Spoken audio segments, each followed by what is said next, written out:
آخر زمان یوسف فقط یه زلیخا جلوش بود، الان جلو جوانات هزاران زلیخا.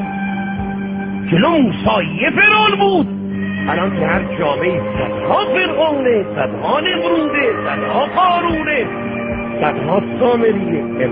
دینداری مشکله. البته یه مشکل هم به جوانا بدم امام صادق ارواحنا له الفدا فرمود کسی که در آخر زمان دینش را حفظ کند روز قیامت خدا مقامی به او میدهد که سلمان فارسی قبطه او رو میکند. این مزد شما جوانای با تقوا، خودتون رو بوری نذارید، میرتون نزنن. به قول امام واقع تمود یا هشام خودتو به کمتر از بهشت نفروش. به قول قدیمی ها کلات ارزون نفروش، خودتو کم نگیر.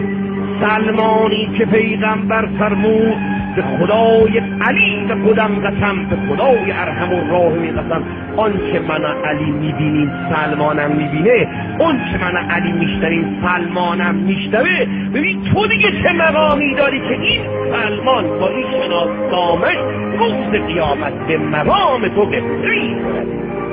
چون سلمان علی دید و سلمان شد، پیغمبر دید و سلمان شد، زهرا دید و سلمان شد، حسنین دید و سلمان شد، ابیذر دید، رفیقاش اینا بودن. اما شما کیو دارید ببینید تو جامعه امروز؟ سلمان و ابیذر و مالک و عمار و مقداد.